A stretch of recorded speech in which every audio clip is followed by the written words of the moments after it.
मेरा नाम शालिनी है। मैं 15 साल की थी जब मेरी सौतेली माँ ने मेरी शादी अपनी भाभी के मरने के बाद अपने भाई के साथ करवा दी थी।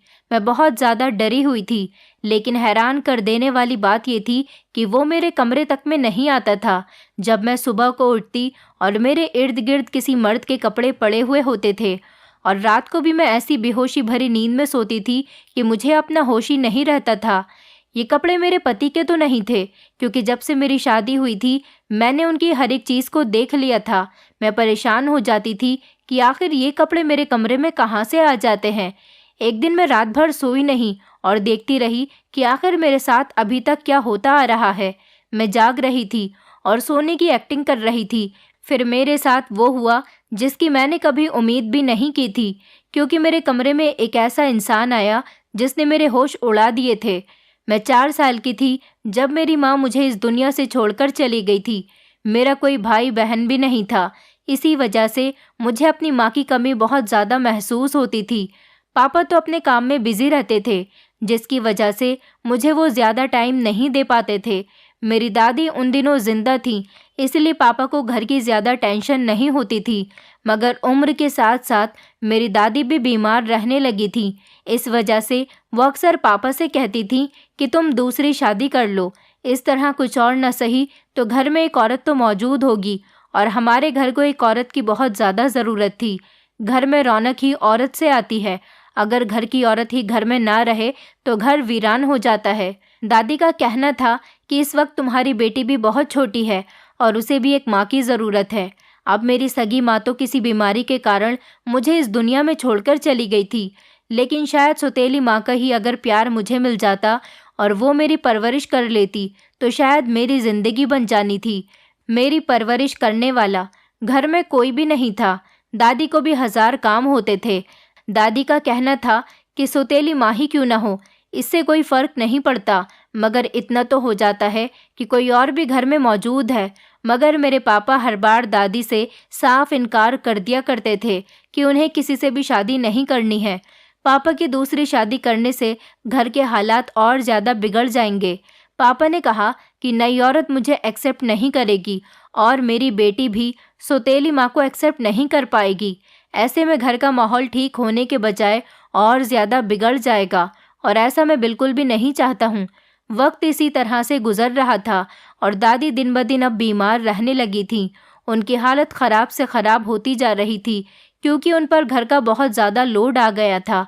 पापा को देखना, पापा के सारे काम करना, घर के काम करना और फिर मुझे भी संभालना दादी के लिए बहुत मुश्किल हो रहा था। दादी भी पापा की भलाई के लिए ही उनसे दूसरी शादी करने के लिए कह रही थी। ऐसे में पापा को कुछ समझ नहीं आता था कि वो क्या करें। वो घर के काम देखें, अपनी माँ की सेहत का ध्यान रखें और फिर उन्हें अपनी बेटी पर भी ध्यान देना होता था। इस सिचुएशन को देखते हुए पापा ने दूसरी शादी करने का फैसला कर लिया था, क्योंकि उन्हें यही सही रास्ता नज़र आ रहा था। इस सिलसिले में उन्होंने मेरी बुआ से बात की थी। उन्होंने पापा के लिए लड़की देखना शुरू कर दी थी। मेरी बुआ बहुत ही मॉडर्न ख्याल की थी। ऐसे में उनकी कोशिश यही थी कि वो पापा के लिए एक ऐसी लड़की पसंद करें जो उनकी जैसे ही मॉडर्न टाइप की हो। इसलिए पापा के लिए लड़की भी उन्होंने ऐसी ही देखनी शुरू कर दी थी। पापा का कहना था कि उनको कोई घरेलू औरत चाहिए जो घर बार अच्छी तरह से संभाल सके। मगर मेरी बुआ का ये कहना था कि अब अगर वो दूसरी शादी करने के लिए मान ही गए हैं तो उनके लिए कोई अच्छी सी कम उम्र और खूबसूरत लड़की वो खुद ही तलाश करेंगी, क्योंकि मेरी मम्मी सिर्फ नॉर्मल सी शक्ल की ही थी और मेरी मम्मी को मेरे पापा ने पसंद किया था। इसलिए इस मामले में मेरी बुआ पीछे ही रह गई थी और अब की बार वो अपनी ख्वाहिश को पूरा करना चाहती थी कि वो अपने भाई के लिए खुद रिश्ता तलाश कर सकें। पापा के मना करने के बाद भी बुआ ने पापा से भी काफ़ी छोटी उम्र की लड़की तलाश कर ली थी। तंग आकर पापा ने सब कुछ छोड़ दिया था। पापा का कहना था कि वो जिस किसी भी लड़की से उनकी शादी कराना चाहती हैं, बस वो उनके घर को अच्छी तरह से संभाल ले और उनकी बेटी को अपनी बेटी समझकर उसकी परवरिश करे। इतना कहकर उन्होंने बाकी सारी जिम्मेदारी बुआ पर ही डाल दी थी और मेरी दादी, जो कि बीमार थी, उनको अस्पताल में एडमिट कर दिया गया था, क्योंकि उनकी तबीयत अब दिन ब दिन बिगड़ती चली जा रही थी। बुआ जी जो भी कर रही थी, उनको रोकने टोकने वाला और समझाने वाला अब कोई भी नहीं था, क्योंकि दादी को भी अपनी तबीयत की वजह से कुछ नहीं पता चल रहा था कि घर में क्या हो रहा है और क्या नहीं। मुझे तो कुछ समझ नहीं आता था, क्योंकि मैं उस वक्त 8 साल की थी। इसलिए ना तो घर को अच्छे तरीके से संभाल सकती थी और ना ही दादी का ख्याल रख सकती थी। शादी करना मेरे पापा की बहुत बड़ी मजबूरी बन गई थी, लेकिन दिल से मेरे पापा इस शादी को नहीं करना चाहते थे, क्योंकि वो मेरी मम्मी से बहुत प्यार करते थे और मेरे मम्मी पापा की शादी लव मैरिज से हुई थी। मेरे पापा और मम्मी दोनों ही एक साथ एक ही कॉलेज में पढ़ते थे। बस तभी से उन दोनों के दिल में मोहब्बत के दीप जल गए थे और उन्होंने अपनी मोहब्बत को शादी के पड़ाव तक पहुंचा दिया था। लेकिन शायद उन दोनों का साथ उनके भाग्य में सिर्फ इतना ही लिखा हुआ था, क्योंकि शादी के बाद मेरी मम्मी को कैंसर जैसी बड़ी बीमारी लग गई थी, जिसका तो इलाज ही नामुमकिन है। एक दिन मेरी मम्मी हम लोगों को इस दुनिया से छोड़कर चली गई, जिसकी वजह से ही इतनी बड़ी मजबूरी पैदा हो गई थी। ऐसे में मुझे पापा के फैसले पर कोई एतराज़ नहीं था। मैं जानती थी कि मेरे पापा मजबूर हैं। अगर उनकी मजबूरी नहीं होती तो वो कभी भी दूसरी शादी नहीं करते। मैंने अपने पापा से कोई शिकायत नहीं की थी। मैंने भी कह दिया था कि वो दूसरी शादी कर सकते हैं। फिर मेरे पापा ने दूसरी शादी कर ली थी। मेरी दूसरी माँ मेरे पापा से बहुत साल छोटी थी। मेरे पापा और उनकी उम्र में पूरे 15 साल का फ़र्क था। मेरी दूसरी माँ की उम्र 27 साल थी और मेरे पापा लगभग 44 साल के थे। ये रिश्ता मेरी बुआ ने ही तलाश किया था। मेरी सौतेली माँ गरीब परिवार से थी, लेकिन बहुत ज़्यादा खूबसूरत थी। उनकी इसी खूबसूरती से तो मेरी बुआ इम्प्रेस हुई थी। मेरी सौतेली माँ के माता पिता नहीं थे। उनका सिर्फ एक भाई ही था, जो कि 18 साल का था। मेरी बुआ की ख्वाहिश पूरी हो गई थी। उनकी ख्वाहिश थी कि उनकी दूसरी भाभी खूबसूरत और जवान हो, जबकि मेरी मम्मी और पापा की एज बराबर की ही थी। मेरे पापा को इस चीज़ में कोई इंटरेस्ट नहीं था कि वो कैसी थी। वो कोई भी लड़की या औरत देखकर उनकी शादी करवा दें। उनको किसी की भी खूबसूरती से कुछ लेना देना नहीं था। पापा को तो सिर्फ घर गृहस्थी संभालने वाली ही औरत की ज़रूरत थी, जो उनके घर को अच्छी तरह से संभाल सके। अब मेरी बुआ ने जब अपनी मर्जी से रिश्ता देख लिया था, तो मेरे पापा इनकार भी नहीं कर सकते थे, क्योंकि इनकार की कोई वजह ही नहीं थी। मेरी सौतेली माँ का कहना था कि वो हमारे घर को अच्छी तरह से संभाल लेगी और मुझे भी हमेशा अपनी बेटी ही समझकर मेरी परवरिश करेगी, और जो कुछ मेरे पापा उनसे करने के लिए कहेंगे वो हमेशा वही करेंगी। इसलिए मेरे पापा इस शादी के लिए मान गए थे और उन्होंने हाँ कर दी थी। मेरे पापा की शादी भी जल्दी ही हो गई थी। शादी में ज़्यादा समय नहीं लगाया गया था। पापा के कहने पर जल्दी ही सिंपल तरीके से उनकी शादी हो गई थी। मेरी दादी की तबीयत भी अब पहले से काफ़ी बेहतर हो चुकी थी और वो अस्पताल से डिस्चार्ज होकर अब घर वापस आ गई थी। वो भी मेरे पापा की शादी के बारे में सुनकर बहुत खुश हुई थी और फिर इसी तरह मेरी दूसरी माँ हमारे घर में रहने के लिए आ गई थी। मेरी सौतेली माँ सच में बहुत खूबसूरत थी। मेरी बुआ, जिन्होंने ये रिश्ता करवाया था, शादी की सारी तैयारियां उन्होंने खुद ही की थीं। दादी भी पापा की इस शादी से बहुत खुश थी और बेफिक्र थी, क्योंकि वो ऐसा ही तो चाहती थी कि उनके बेटे का घर दोबारा से बस जाए और उनकी पोती को माँ का साया मिल सके। मेरी दादी का मेरे पापा की शादी करवाने का कोई गलत मकसद नहीं था। वो बस हम लोगों की खुशी ही चाहती थी कि हम दोनों को सहारा मिल जाए और हमें कोई संभालने वाला इस घर में आ जाए, क्योंकि दादी को लगता था कि वो भी अब कुछ दिन की ही मेहमान है। ऐसे में पापा का शादी के लिए मान जाना बहुत बड़ी बात थी। मैंने भी इस बात को एक्सेप्ट कर लिया था कि मेरी दूसरी माँ इस घर में आ चुकी है। शुरू शुरू में तो उनका बिहेवियर मेरे साथ बहुत अच्छा रहता था। वो ज़्यादा उम्र की नहीं थी, इसलिए मेरी उनके साथ अच्छी दोस्ती हो गई थी। वो घर से बाहर जहाँ भी जाती थी, मुझे अपने साथ लेकर जाया करती थी। इस बात से पापा को भी कोई परेशानी नहीं होती थी और ना ही उन्होंने कभी इस बात पर कोई एतराज़ किया था। पापा का यही कहना था कि वो जब भी घर से बाहर कहीं जाएं तो अकेली ना जाया करें, शालिनी को अपने साथ ले जाया करें। मेरे पापा कोई सख्त बिहेवियर वाले आदमी नहीं थे और ना ही वो औरत पर रोक टोक किया करते थे। उन्होंने कभी मेरी मम्मी पर भी किसी तरह की कोई रोक टोक नहीं की थी। हमारे घर में मेरी सौतेली माँ को किसी तरह की कोई कमी नहीं थी। उनका जो दिल करता था वो वही किया करती थी और जहाँ दिल करता था वहाँ जाया भी करती थी। शायद मेरे पापा ये सोचते थे कि वो उनसे उम्र में छोटी थी और इसी वजह से पापा उन पर ज़्यादा पाबंदियाँ नहीं लगाते थे।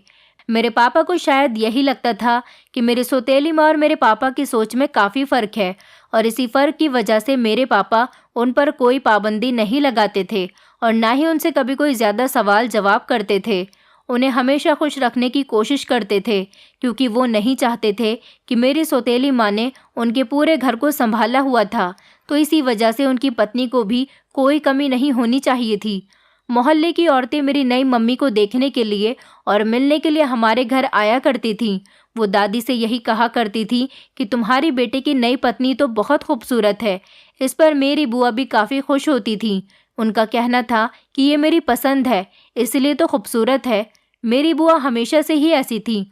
उनको अपनी तारीफ करवाने का बहुत शौक था और इस बार भी वो पापा की शादी करवाकर बहुत खुश हो रही थी, क्योंकि उनकी खूबसूरत भाभी को देखकर लोग उनकी ही तारीफ तो कर रहे थे। मेरी सौतेली माँ का बिहेवियर मेरे और मेरी दादी के साथ शुरू में तो काफ़ी अच्छा रहा था। फिर मैं 13 साल की हो गई थी। दिन इसी तरह से गुजर गए थे और धीरे धीरे मेरी सौतेली माँ का बिहेवियर हमारे साथ बदलता चला जा रहा था। वो जब भी अपने मायके अपने भाई से मिलने जाया करती तो मुझे अपने साथ ले जाया करती थी। इस बात पर पापा ने कभी कोई एतराज़ नहीं किया था। उन्होंने मुझसे कहा था कि सौतेली ही सही, मगर वो तुम्हारी नानी का घर है, वहाँ पर जाने में कोई हर्ज नहीं था। लेकिन वहाँ पर मेरी सौतेली माँ के भाई के अलावा कोई भी तो नहीं होता था। उनका भाई भी बड़ा अजीब था, देखने में किसी गुंडे के जैसा लगता था और मुझे बड़ी घूर घूर कर देखता था।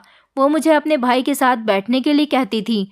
मुझे इस बात पर बहुत हैरत होती थी कि मेरी सौतेली माँ मुझसे अपने भाई के साथ बैठने के लिए क्यों कहती हैं।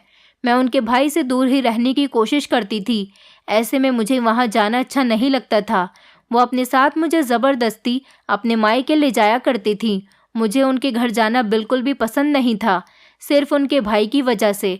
कभी कभी तो मैंने उनसे मना करने की भी कोशिश की थी, मगर ये सोचती थी कि मेरे मना करने पर शायद माँ को बुरा लग सकता है।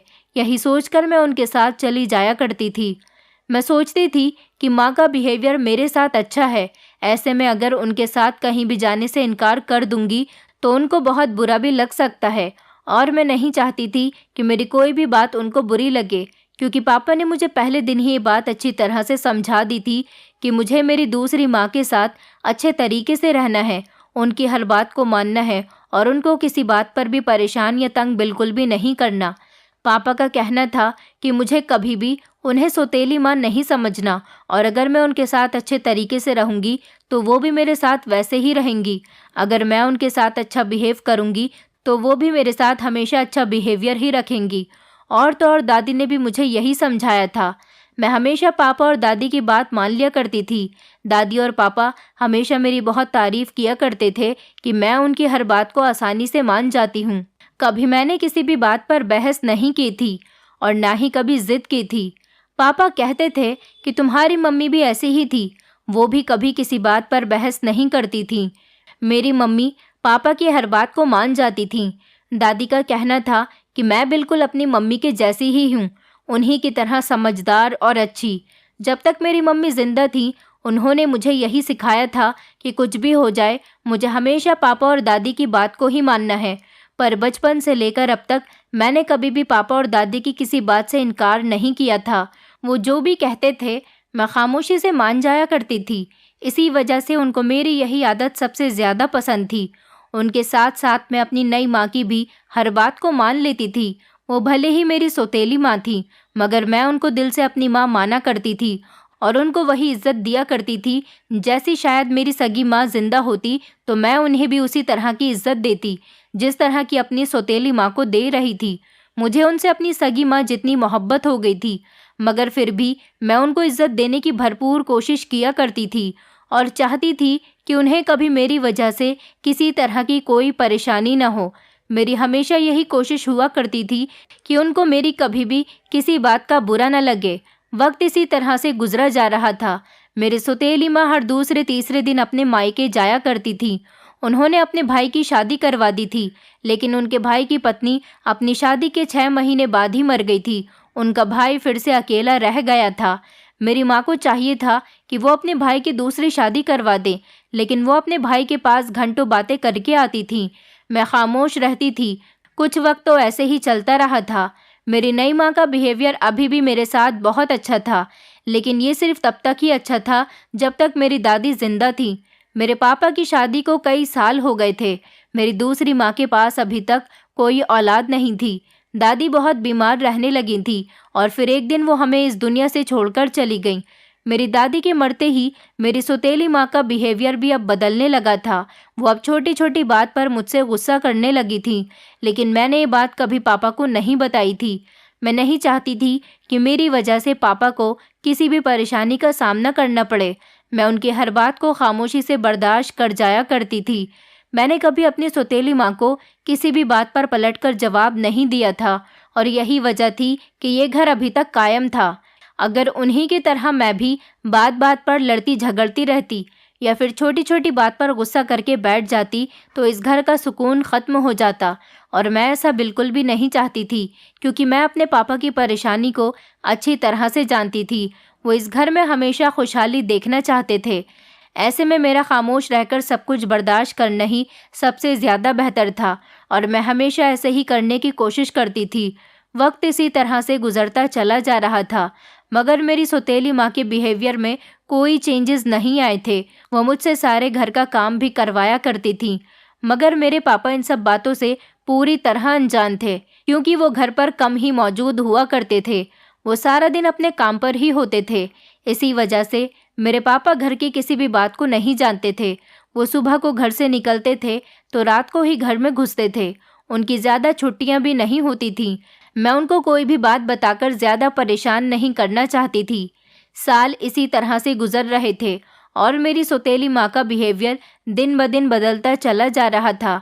मेरी बुआ जी को इस बात के बारे में अच्छी तरह से पता था, मगर उन्होंने भी कभी उनको समझाने की कोशिश नहीं की थी। उनका यही कहना होता था कि गलती कहीं न कहीं शालिनी की ही होगी। कुछ वक्त तक तो ये बात पापा से छुपी रही थी, लेकिन आखिर ये बात कब तक छुपी रहती। एक न एक दिन तो ये बात सबके सामने आनी ही थी, और फिर ये बात मेरे पापा के सामने भी खुल गई थी। उनको मेरी सौतेली माँ के बिहेवियर का आइडिया हो गया था। पापा ने इस बारे में उनसे कहा था कि तुम्हारा मेरी बेटी के साथ बिहेवियर अच्छा नहीं है, तुम्हें मेरी बेटी के साथ ऐसा नहीं करना चाहिए। जिस पर मेरी सौतेली माँ का कहना था कि मैंने अब तक तुम्हारी बेटी को काफ़ी बर्दाश्त कर लिया, लेकिन अब नहीं कर सकती। पापा का कहना था कि वो इस घर में रहती है, अब तुम उसे बर्दाश्त नहीं करोगी तो फिर मैं उसे कहाँ भेजूं। जिस पर मेरी सौतेली माँ ने पापा को एडवाइस दी कि तुम शालिनी की शादी करवा दो। उस वक्त मेरी उम्र 15 साल की थी। पापा का कहना था कि इतनी जल्दी उसका कोई रिश्ता नहीं मिलेगा, वो बहुत छोटी है।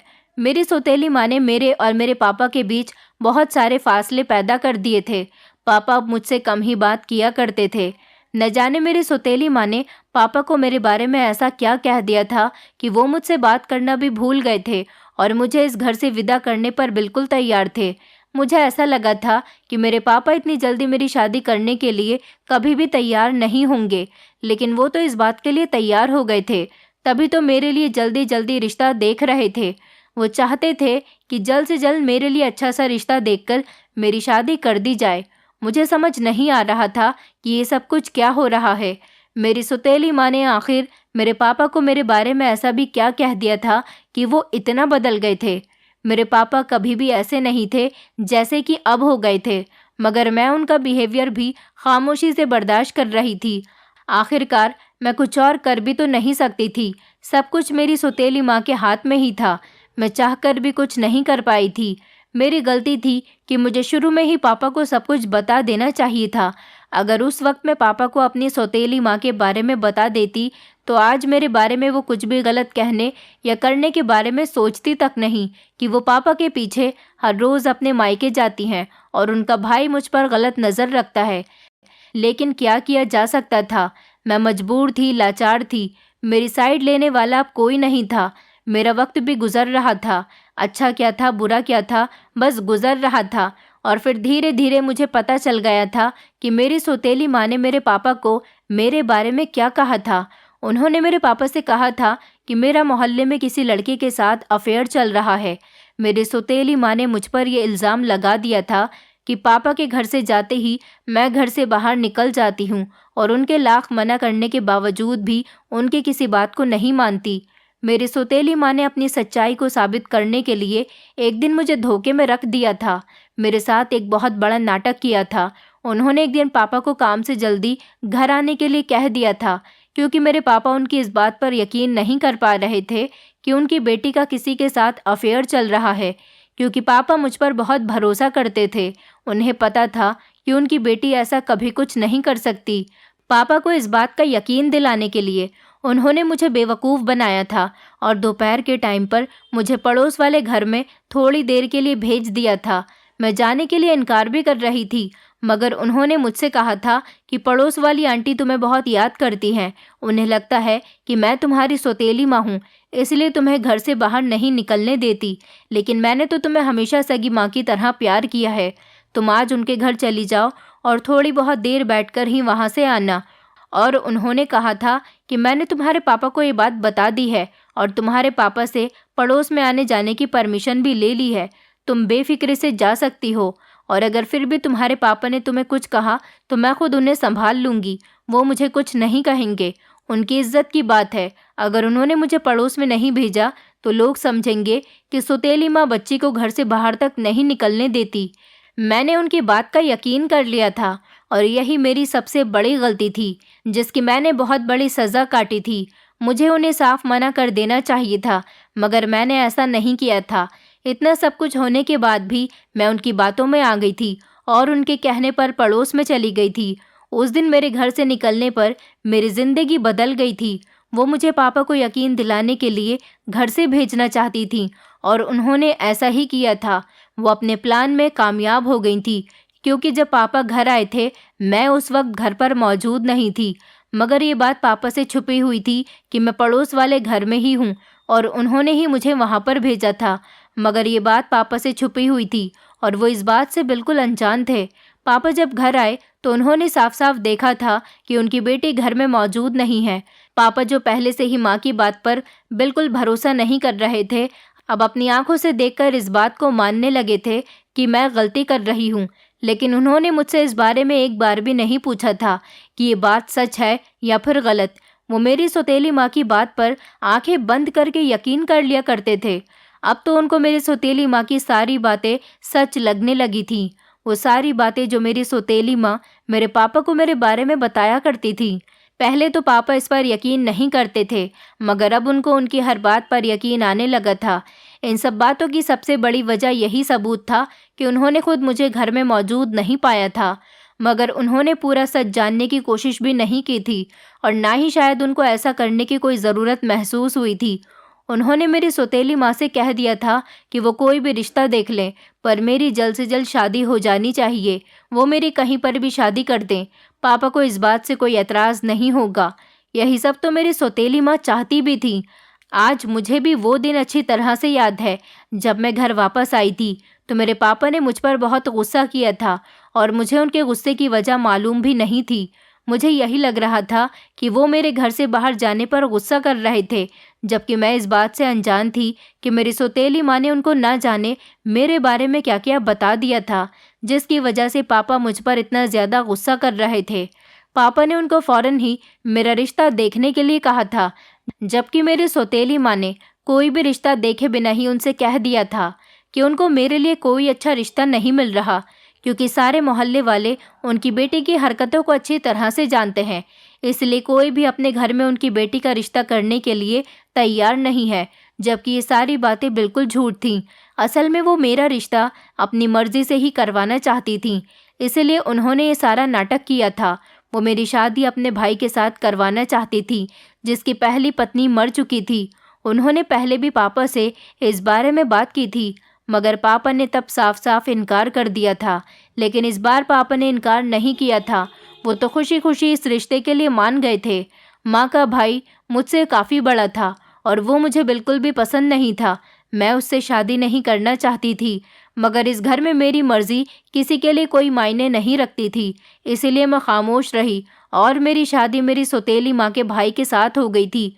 उस वक्त मैं काफ़ी डरी हुई थी, क्योंकि मेरी सौतेली माँ का भाई देखने में बिल्कुल भी अच्छा नहीं था। उसकी हरकतें भी बिल्कुल गुंडों की जैसी थीं। मेरी उम्र 15 साल की थी, मैं भी बहुत छोटी थी। मुझे ना तो ठीक तरह से घर संभालना आता था और ना ही मुझे शादी करने का कोई शौक़ था। अभी तो मेरी खेल कूद की उम्र थी। मुझे नए घर और नए लोगों से डर लगता था और फिर जिस तरह का बिहेवियर मेरी सौतेली माँ ने मेरे साथ किया हुआ था, मेरे पापा को भी उन्होंने मेरे खिलाफ कर दिया था। ऐसे में मुझे डर लगने लगा था, क्योंकि वो इंसान कोई और नहीं बल्कि मेरी सौतेली माँ का अपना छोटा भाई था। वो भी मेरी सौतेली माँ के कहने पर ही चलता था। मुझे बहुत डर लगने लगा था। मेरे बस में अगर कुछ होता तो मैं कभी भी ये शादी नहीं करती। अगर दादी आज जिंदा होती तो वो भी मेरी शादी कभी इस इंसान के साथ नहीं होने देती। उस दिन मुझे अपनी माँ और दादी बहुत याद आई थी। मैं बहुत मजबूर हो गई थी। मेरे पास कोई दूसरा रास्ता भी तो नहीं था। मैं पापा से भी कुछ नहीं कह सकती थी, क्योंकि मुझे पता था कि वो मेरी बात पर कभी यकीन नहीं करेंगे। मैंने चुपचाप हाँ कर दी थी और फिर ये शादी कर ली थी, इस भरोसे से कि शायद मेरी ज़िंदगी में कुछ अच्छा बदलाव आ सके।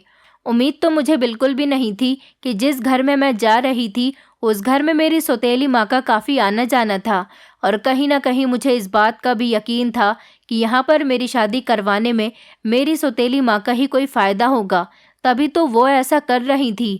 मैं हर वक्त रोती रहती थी। मेरा पति मेरे कमरे में बिल्कुल नहीं आया करता था, लेकिन मुझे फिर भी उससे डर लगता था। मैं उसके सामने नहीं आती थी। सारा दिन खुद को कमरे में बंद करके रखती थी। मैं उसके घर से निकलने के बाद ही अपने कमरे से बाहर आया करती थी और उसके घर आने से पहले ही सारे काम से फ्री हो जाती थी। घर की सारी जिम्मेदारी मैं अच्छी तरह से निभा रही थी। ऐसा नहीं था कि मैं घर का कोई काम नहीं कर रही थी। अपने पति के घर से निकलने के बाद ही मैं कमरे से बाहर निकलती और साफ सफाई करती और खाना भी बना लिया करती थी। फिर वापस अपने कमरे में आ जाती थी। अपने हिस्से का खाना मैं अपने लिए कमरे में ही लेकर आ जाती थी, जबकि मेरा पति खुद ही अपने हाथ से खाना निकाल कर खा लिया करता था। मुझे तो उसके बारे में कुछ पता ही नहीं होता था कि उसने कब खाना खाया। कुछ दिन तो सब कुछ ठीक था, मगर फिर ऐसा होने लगा था कि जैसे ही मैं सुबह उठती तो मेरा पूरा शरीर दर्द करने लगता था। मेरे इर्द गिर्द तो मुझे मर्द के कपड़े नजर आते थे। कहीं पर शर्ट होती तो कहीं पैंट होती थी। ये एक दिन नहीं बल्कि हर रोज़ मेरे साथ ही अब ऐसा होने लगा था। रात को खाना खाने के बाद जब मैं बिस्तर पर सोने के लिए लेट जाती तो मुझे अपना होश ही नहीं रहता था, और ना ही रात बीच में मेरी आँख खुलती थी। मैं इस बारे में किसी को कुछ बता भी नहीं सकती थी। अब मुझे डर लगने लगा था, और मुझे ये भी यकीन था कि ये कपड़े मेरे पति के नहीं हैं, क्योंकि उसके जाने के बाद जो उसके मेले कपड़े होते थे उनको मैं ही तो हाथ से धोकर सूखने के बाद तह बनाकर अलमारी में खुद ही रखती थी। इसलिए मुझे अपने पति के कपड़ों के बारे में अच्छी तरह से पता चल गया था। इस घर में मेरे पति के अलावा ना तो कोई आता था और ना ही जाता था। इस बीच पापा भी मुझसे मिलने के लिए नहीं आए थे, और ना ही मेरे सौतेली माँ यहाँ पर आई थी। ऐसा लगता था जैसे वो लोग मेरी शादी करके मुझे भूल गए हैं। और फिर हर रोज़ जो मेरे साथ यहाँ पर हो रहा था ये मेरे लिए बहुत ही खौफनाक था। मेरे शरीर में थकान थकान सी होने लगी थी। ये सब क्यों था, इसकी वजह कभी भी मुझे कुछ नहीं पता थी। हर रोज़ मेरे साथ ऐसा ही होता। रात को खाना खाने के बाद जब मैं सोती तो मुझे गहरी नींद आती, और सुबह जब मेरी आँख खुलती तो मेरे बिस्तर पर मर्द के कपड़े मौजूद होते थे। मैं इस बारे में किसी को कुछ बता भी तो नहीं सकती थी कि इस घर में मेरे साथ क्या हो रहा है। एक दिन मैं इस बात से बहुत ज़्यादा परेशान थी। मैंने सुबह से लेकर रात तक का खाना नहीं खाया था, और मैं अपना खाना खाए बिना ही सोने के लिए बिस्तर पर लेट गई थी। मगर बड़ी हैरानी की बात थी कि आज मुझे नींद नहीं आ रही थी। रात के लगभग 3 बज रहे थे। मेरे कमरे की लाइट बंद थी और मेरा पति बाहर आंगन में ही सोता था। मैंने देखा कि मेरे पति ने लाइट ऑन कर दी थी। दरवाजे पर कोई आया था। मेरा पति उससे धीरे धीरे कुछ बात कर रहा था। तभी अचानक किसी ने मेरे कमरे का दरवाज़ा खोल दिया और वो मेरे कमरे में आ गया। मुझे डर लग रहा था। मैं अब और बर्दाश्त नहीं कर सकती थी, इसलिए मैंने जैसे ही लाइट ऑन की तो ये कोई अनजान मर्द था। इस आदमी को देखकर तो मेरे होश उड़ गए थे। ये आदमी मेरे साथ ज़बरदस्ती करने की कोशिश कर रहा था। मैं ज़ोर ज़ोर से चिल्ला रही थी, पर मेरे पति को मेरी कोई आवाज़ ही नहीं आ रही थी। मैं अपने आप को इस इंसान से छुड़ाने की बहुत कोशिश कर रही थी। मैं समझ गई थी कि इस घर में मेरे साथ मेरी इज्जत के साथ खिलवाड़ किया जा रहा है। मेरी कुछ समझ नहीं आ रहा था कि मैं अब क्या करूं।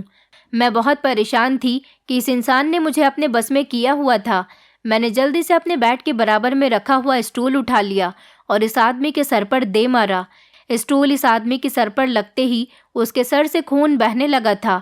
मैं जल्दी से दरवाज़ा खोलकर घर से भागने की कोशिश कर रही थी क्योंकि मैं अपने होशो हवास खो चुकी थी। मेरे पति ने मुझे पकड़ने की कोशिश की और वो मुझे खामोश रहने के लिए कह रहा था, लेकिन मैं तो ज़ोर ज़ोर से चिल्लाने लगी थी। जब मैं ज़ोर ज़ोर से चिल्लाई तो आसपास के लोग भी जाग गए थे। मेरा पति मुझे घर से बाहर निकलने नहीं दे रहा था। मोहल्ले के लोग चोर की आवाज़ सुनकर छलांग मारकर घर के अंदर आ गए और मैंने उनको रोते रोते सब कुछ बता दिया था। मोहल्ले के लोगों ने मेरे पति और उस आदमी की खूब पिटाई की थी और तो और रात के इस टाइम पर पुलिस को भी बुला लिया था। पुलिस वालों ने मेरे पति और उस आदमी को अरेस्ट कर लिया था। मोहल्ले वालों ने कहा था कि इस लड़के का तो यही काम है, ये नई नई लड़कियों को यहाँ पर लाता है और उनके साथ मर्दों से गलत धंधा करवाकर पैसे कमाता है। लेकिन मैंने पुलिस को बताया कि मैं तो इसकी पत्नी हूँ।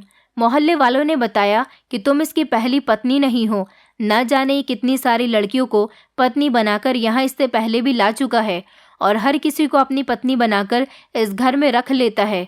रात को लोगों से पैसे वसूल कर अपनी पत्नी को उनके हवाले कर देता है और ना जाने कितनी लड़कियों को तो ये बेच भी चुका है। मैं समझ गई थी कि इसका मतलब है मेरे पति की पहली पत्नी मरी नहीं थी, बल्कि उसने उसको भी किसी के हाथ महंगी कीमत पर बेच दिया था। मेरे साथ ये सब कुछ क्या हो गया था? मुझे अपने शरीर से घिन महसूस हो रही थी। मेरा पति हर रात मेरी कीमत लगाता था और पैसे वसूलता था क्योंकि उसका कोई दूसरा काम ही नहीं था। लोगों ने बताया कि वो कई बार उसको रंगे हाथों पकड़वाना चाहते थे, लेकिन हर बार नाकाम हो जाते थे। पर आज मेरे ज़्यादा हंगामा काटने की वजह से आज वो लोग इसको रंगे हाथों पकड़ने में कामयाब रहे थे। मैंने एक आदमी के मोबाइल से कॉल करके अपने पापा को भी घर बुला लिया था। पापा को भी जब ये बात पता चली तो उनको मेरी सौतेली माँ पर बहुत ज़्यादा गुस्सा आया था। मैंने उनको सब कुछ बता दिया था कि इस औरत ने किस तरह से अपने भाई की शादी मेरे साथ करवाई थी। पापा ने मुझे डांटा भी था कि तुम्हें इस बारे में मुझे पहले ही बता देना चाहिए था। मेरी सौतेली माँ ने कहा था कि वो इस बात को नहीं जानती थी, लेकिन मेरे पापा ने उनको डिवोर्स दे दिया और कहा कि मैं अपनी बेटी को अपने घर लेकर जा रहा हूँ, तुम अपने घर पर रुको। पुलिस मेरी सौतेली माँ के भाई को तो अरेस्ट करके लेकर जा चुकी थी, लेकिन मेरी इज्जत न जाने किस किस के सामने नीलाम हो गई थी। ये बात तो मुझे भी पता नहीं चली थी।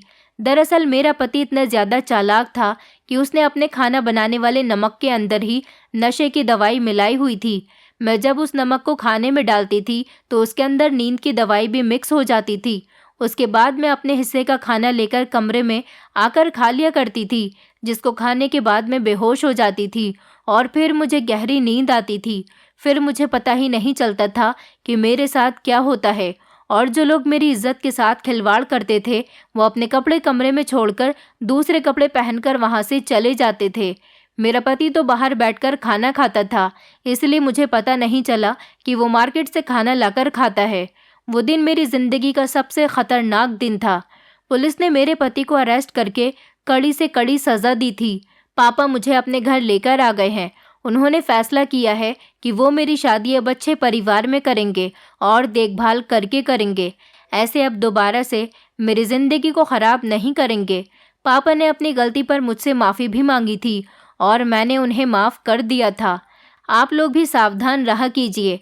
ऐसे किसी पर इतना भरोसा मत करिए कि आप अच्छे और बुरे में फ़र्क समझना ही भूल जाएं और इतना बड़ा कदम उठा लें कि जो आपके लिए बाद में हानिकारक साबित हो।